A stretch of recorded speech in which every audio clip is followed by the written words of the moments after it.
Chapter 1, The Arrival.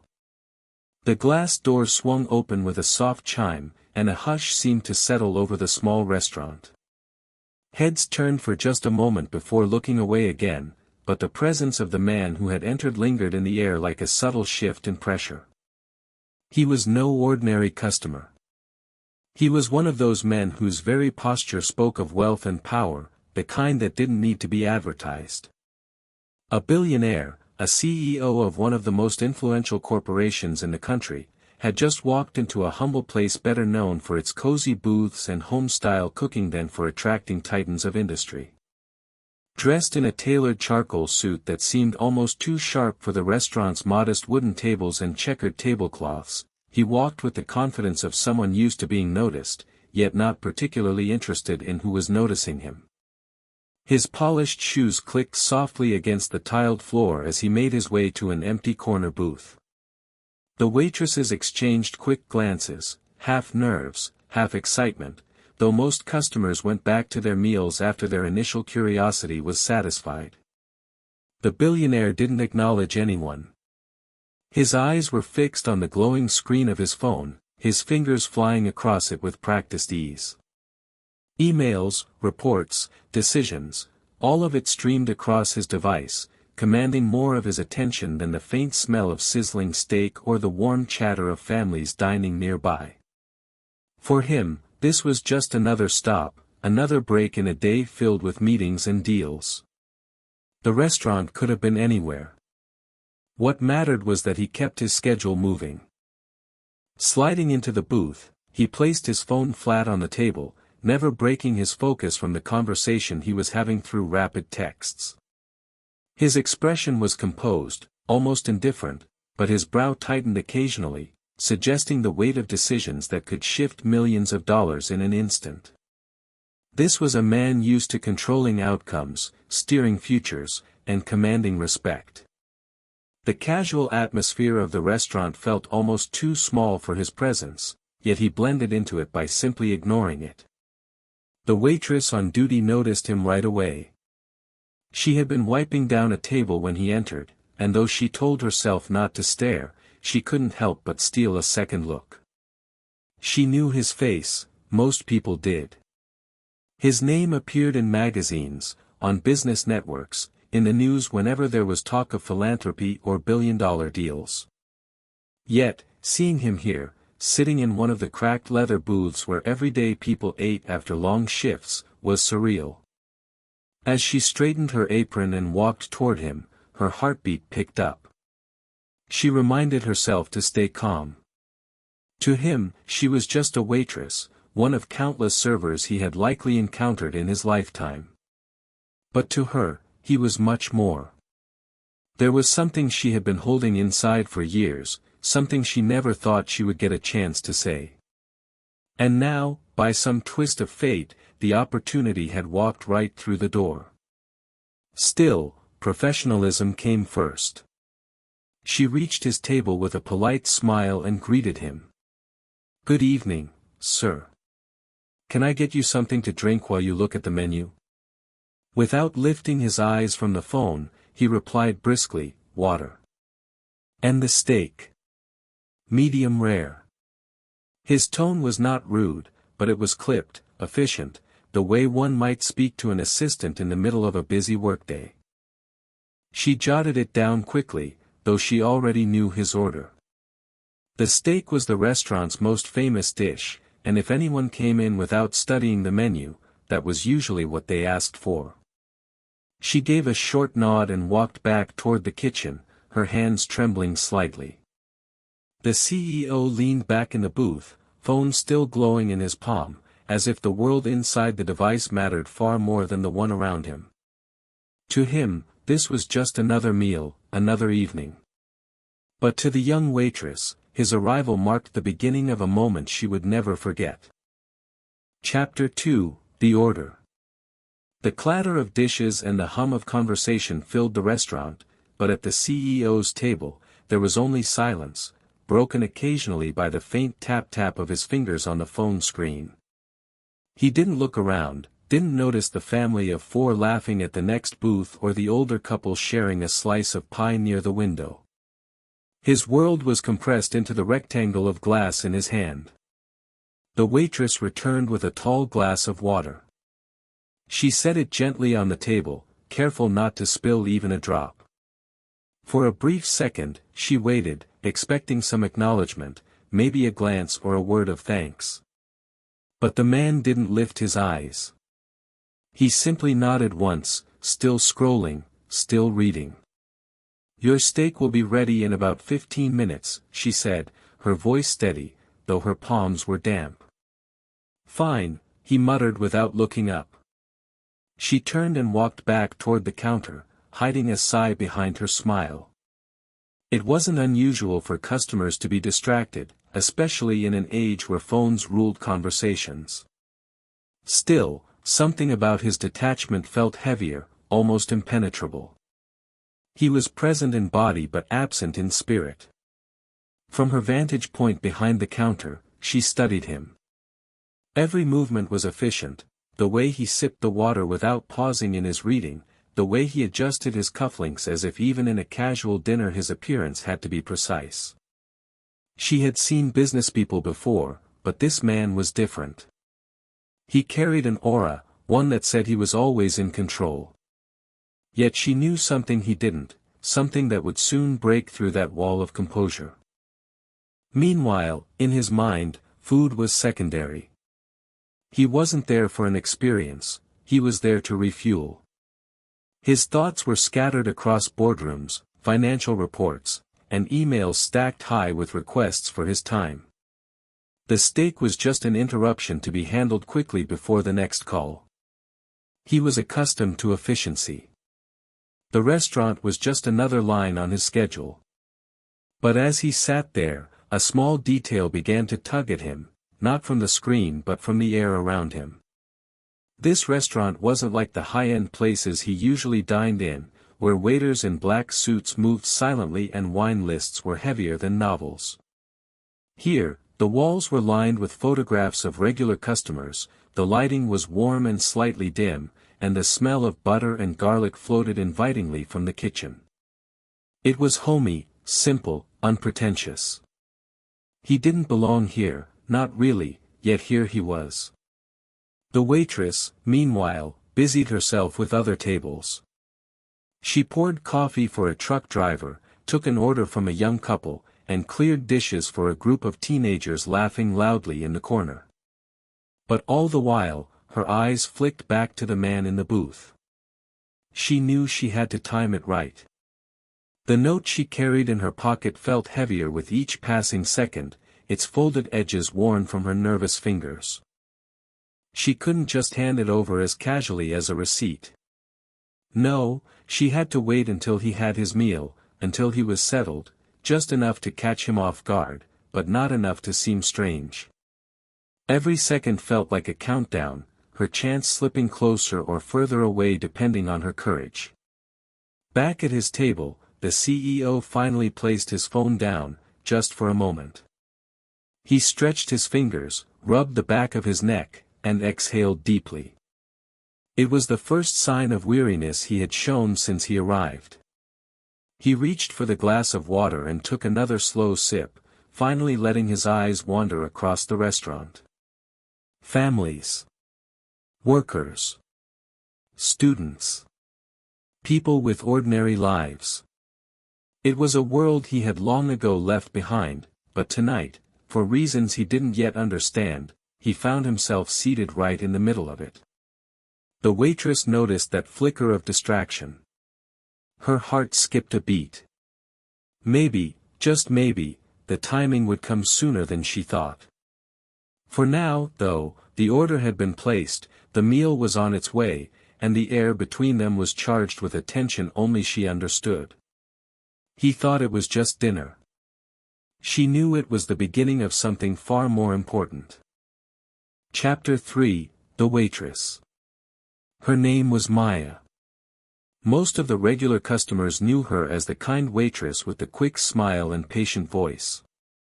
She had worked at the restaurant for nearly 3 years, balancing shifts with evening classes and family responsibilities.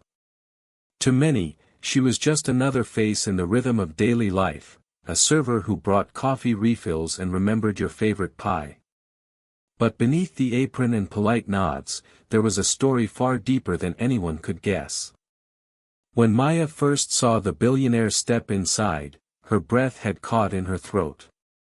She knew who he was instantly.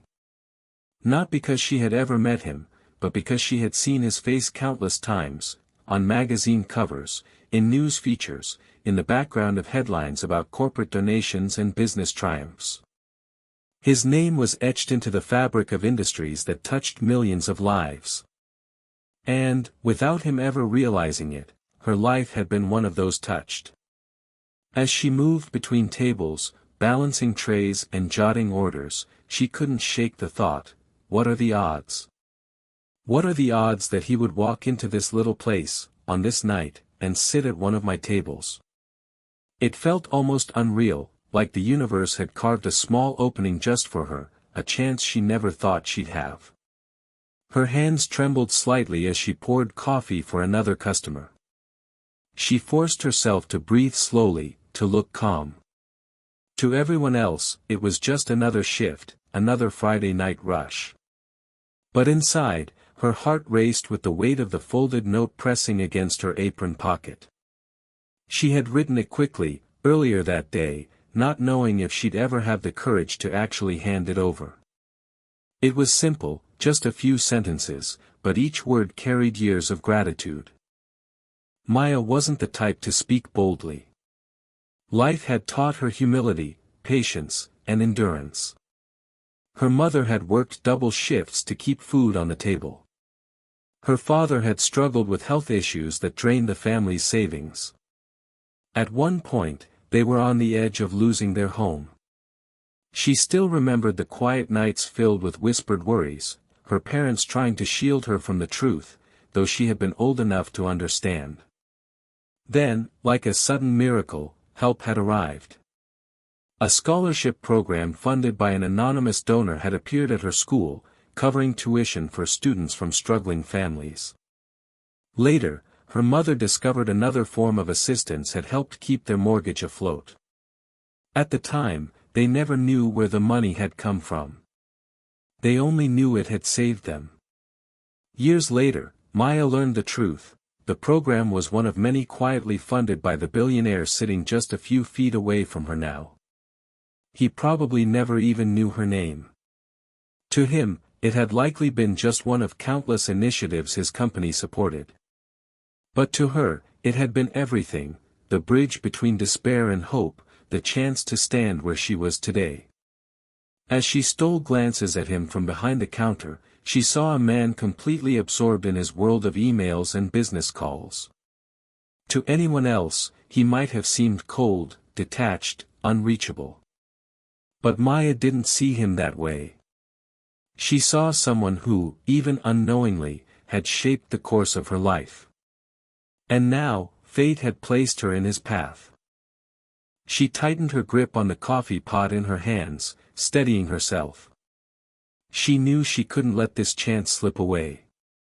Whether he brushed her off or listened, she had to try. She had to tell him, in her own words, what his choices had meant to her family. The folded note in her pocket suddenly felt heavier than ever. The meal was almost ready. Soon she would walk to his table, plate in hand, heart pounding, and the question echoing in her mind, will I have the courage to give it to him? Chapter 4, The Gesture. The kitchen bell rang with a sharp ding, cutting through the chatter of the restaurant. Maya glanced up and saw the chef sliding a plate onto the counter. The steak, perfectly seared, juices glistening under the warm light, was ready. The side of vegetables and baked potato completed the dish, steam curling upward in inviting ribbons. Her throat tightened. This was it. This was the moment she had been dreading and anticipating in equal measure. She wiped her hands on her apron, smoothed her hair back, and picked up the tray with careful hands. The weight of the plate was nothing compared to the weight of the folded note tucked against her apron pocket, burning like a secret too heavy to carry. As she walked across the floor, her heart pounded so loudly she could almost hear it over the clinking of glasses and hum of conversation. Every step felt slower than the last, though in reality, she moved with the same steady pace she always used when delivering food. Customers smiled at her as she passed, unaware of the storm of emotions swirling behind her polite expression. The billionaire didn't notice her approach at first. He was still focused on his phone, thumb scrolling, face lit by the cold glow of the screen. To him, she was background movement, the kind of presence he was used to in restaurants all over the world. But as she set the plate before him, the rich scent of steak finally pulled his attention upward. "Medium rare," Maya said softly, setting the dish down with practiced grace. He gave a quick nod, murmured, "Thank you," and immediately reached for his knife and fork. That could have been the end of it, just another routine exchange, another anonymous interaction in a long line of them. But Maya knew she couldn't let the moment pass. Not this time. Her fingers brushed against the folded paper in her pocket.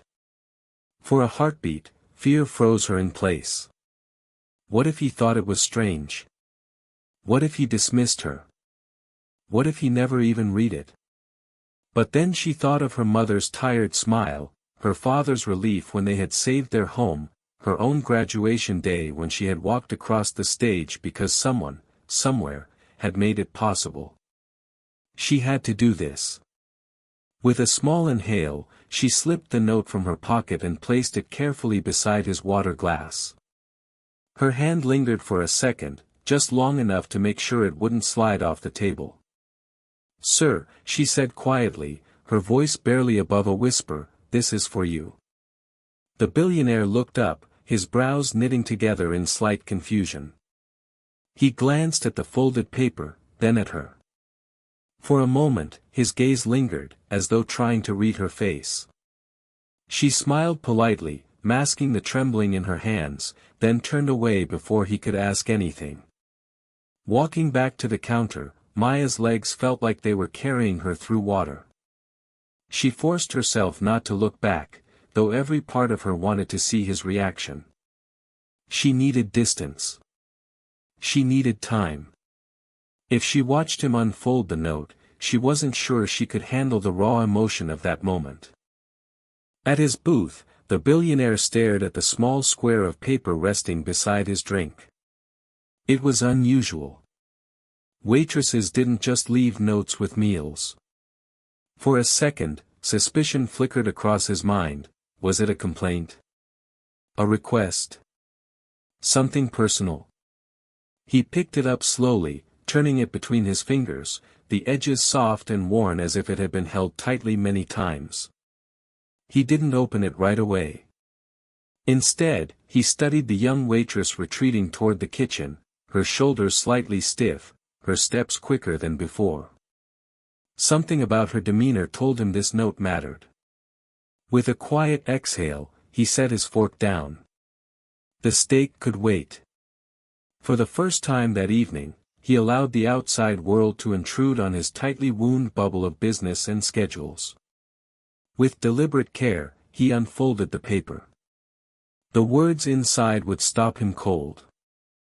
Chapter 5, The Surprise. The paper crackled softly as the billionaire unfolded it, his large hands almost dwarfing the fragile sheet. The handwriting inside was neat but slightly uneven, as though written in a rush or with trembling fingers. He expected something simple, maybe a request for an autograph, maybe even a complaint about how he had spoken so curtly. But as his eyes moved across the lines, his entire body went still. The note didn't ask for anything. It didn't flatter him. It told a story. Years ago, it said, a young girl's family had been on the brink of losing everything. Her parents had worked hard, but circumstances had pulled them into a spiral of debt and fear. Then, out of nowhere, a scholarship program and emergency assistance fund had appeared, just when hope was running out. That support had allowed her to continue school, kept her family in their home, and given them breathing room when they needed it most. The note ended simply, "That girl was me. You didn't know me then, but your decisions changed my life. Thank you." He read it once. Then again. By the third time, the words blurred slightly, not from poor ink or paper, but from something inside him shifting. The restaurant sounds faded into the background, the laughter, the clinking plates, the buzz of conversations. He sat there, unmoving, staring at the note as if it were a mirror reflecting something he had long forgotten. This wasn't business. This wasn't numbers on a spreadsheet or reports from his philanthropy department. This was personal. A name, a face, a life touched by choices he had once signed off on without much thought. To him, those programs had been part of a strategy, corporate responsibility, goodwill, maybe even a tax write-off. He had funded them, yes, but distantly, like writing a check and moving on. Yet here, sitting just a few feet away, was living proof that those distant actions had rippled out into someone's real life. For the first time all evening, his phone lay forgotten on the table. He didn't care about the flashing notifications or the emails piling up. The words on that piece of paper demanded his full attention in a way nothing else had in years. His chest tightened, not with stress, but with something unfamiliar, something close to humility. How many lives had been quietly redirected because of choices he barely remembered making? How many people, like this waitress, had been given a second chance because of funds he had considered routine allocations? And how many of those people were nameless, faceless, lost to the machinery of corporate decisions, while he moved on to bigger deals and larger numbers? The billionaire's fork hovered above the steak, then lowered back onto the plate untouched. Appetite had deserted him.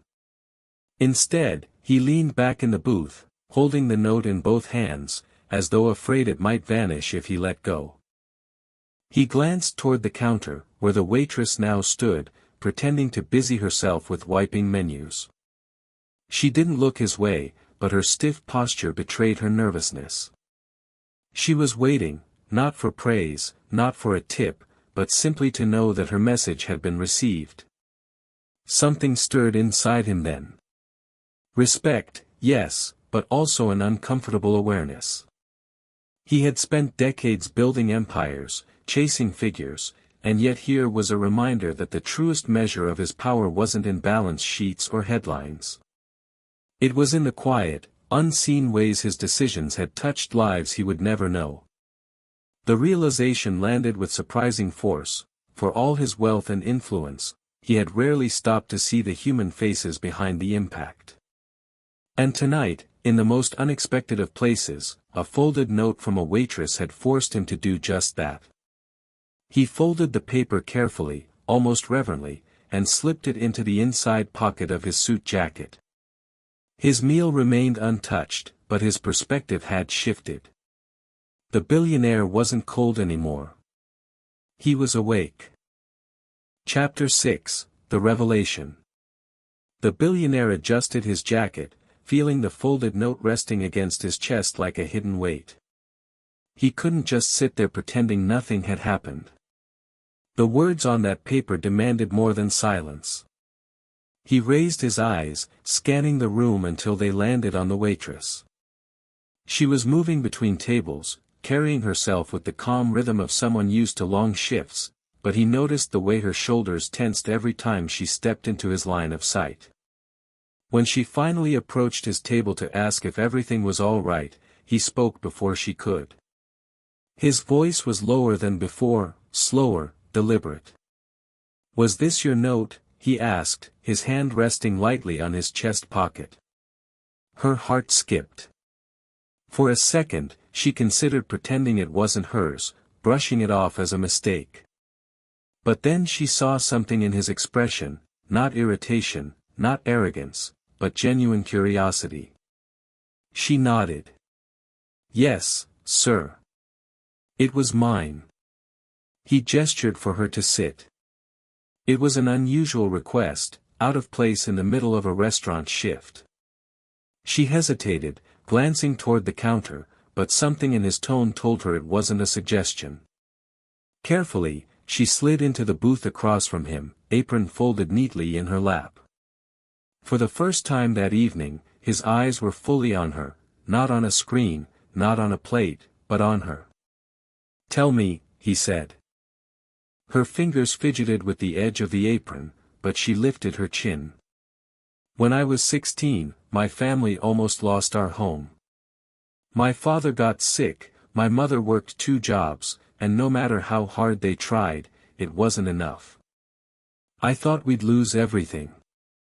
Her voice caught slightly, but she pushed on. "Then one day, my school counselor told me about a scholarship program, new, barely announced. I applied, and by some miracle, I got it. That money paid my tuition, and another fund came through to help with our mortgage. It gave us time to breathe. It gave me a chance to finish school." The billionaire leaned forward, elbows resting on the table. He said nothing, letting her words spill into the quiet space between them. "That program," she continued softly, "was funded by your company. I didn't know at the time. I just thought it was luck, a blessing out of nowhere. But later, I learned whose money it was.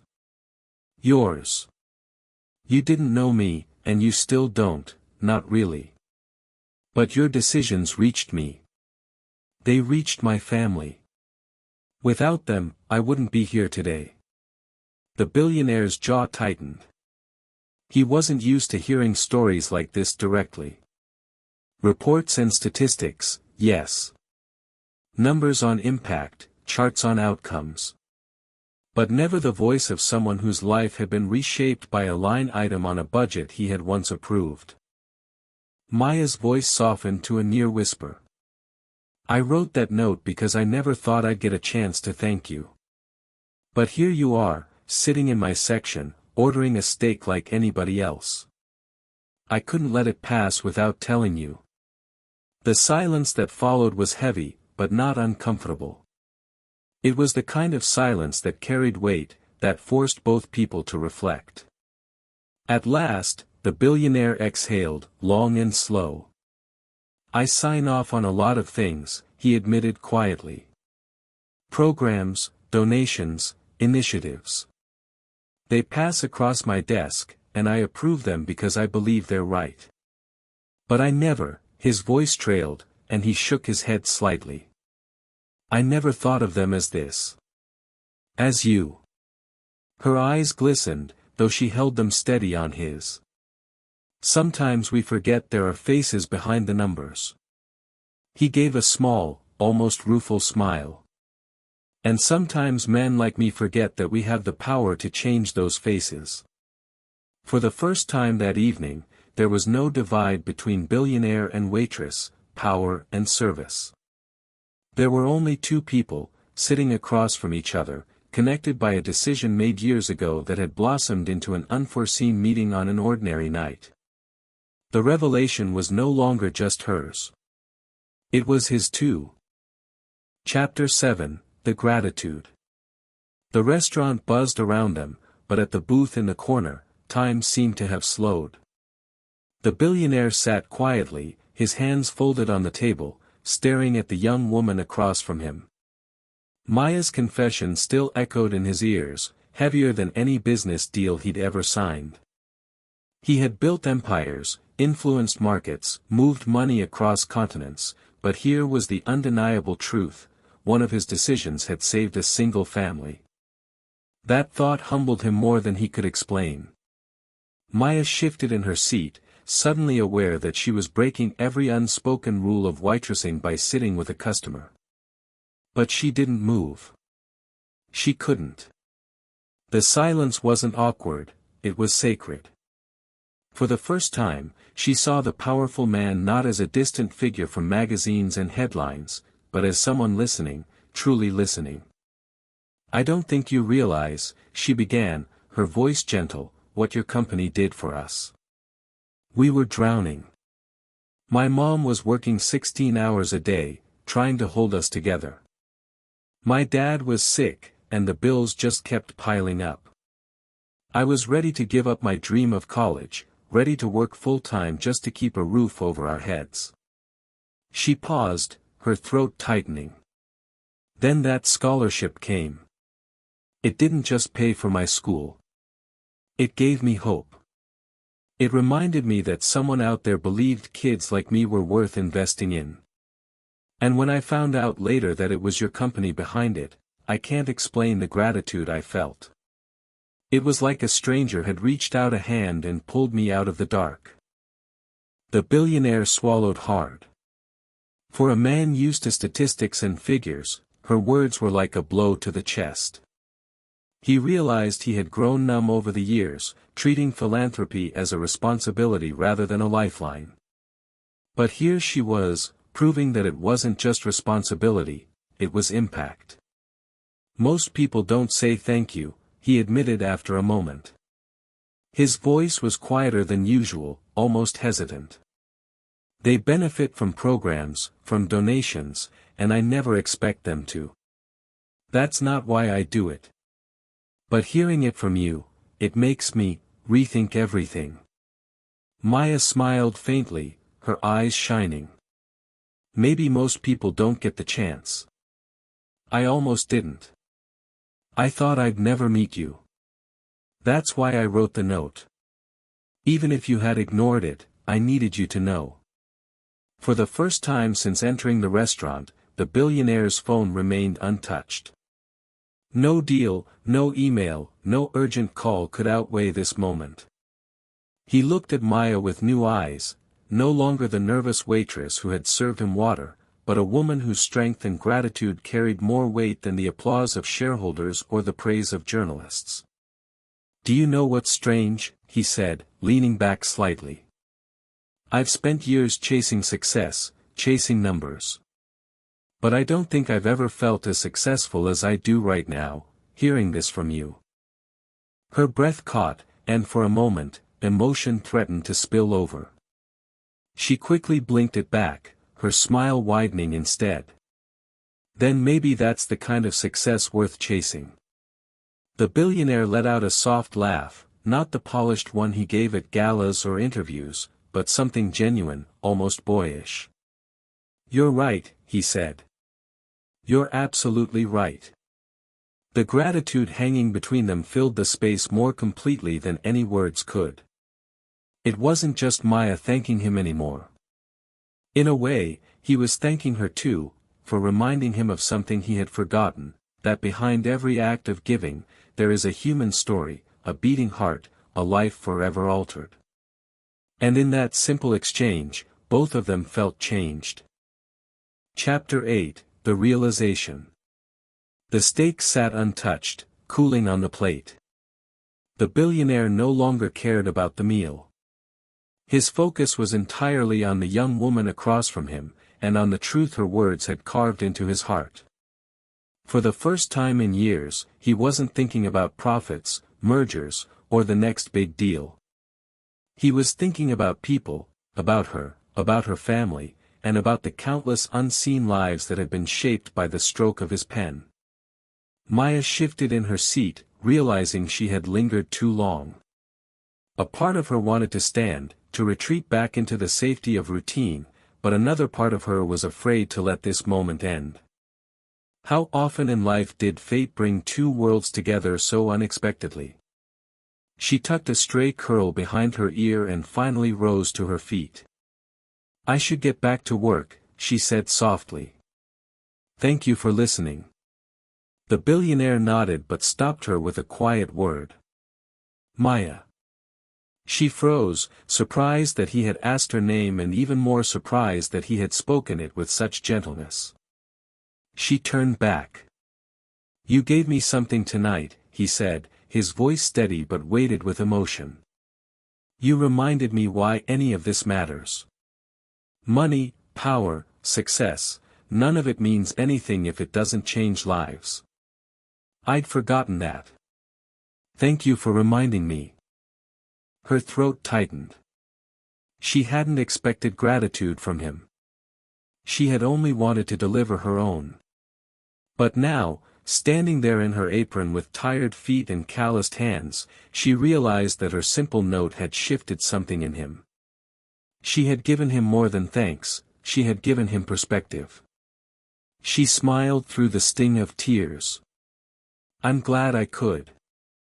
As she walked back toward the counter, her steps felt lighter than they had in years. The note she had carried for so long was gone, but in its place was something far more valuable, closure, and the knowledge that her gratitude had truly been heard. The billionaire leaned back in his seat, staring out the restaurant window. The night outside was quiet, cars passing occasionally on the street. But inside him, a storm of reflection was brewing. He thought of all the times he had approved initiatives without much thought, all the times he had considered philanthropy as an obligation rather than an opportunity. He thought of the lives behind those numbers, faces like Maya's, stories like hers, and realized how blind he had been.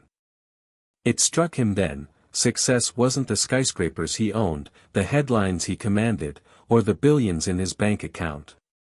True success was measured in the quiet victories, children finishing school, families keeping their homes, dreams revived when they were about to die. Success was not in the wealth he accumulated but in the lives he helped rebuild. He pulled the note from his pocket and read it one last time, tracing the words with his thumb. Then he folded it carefully, as though it were a treasure, and slipped it back into his jacket. He knew he would keep it, not as a token of flattery, but as a reminder of what mattered most.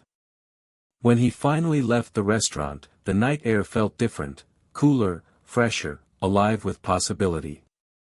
He didn't stride out as the untouchable titan of industry who had walked in. He stepped into the evening as a man changed, carrying with him a truth he had nearly forgotten. Behind him, Maya watched through the restaurant's window as he disappeared into the city lights. She didn't know if she'd ever see him again. But it didn't matter. Their worlds had collided for one fleeting evening, and in that meeting, both had found something they hadn't known they were missing. For Maya, it was the chance to give thanks. For him, it was the chance to remember.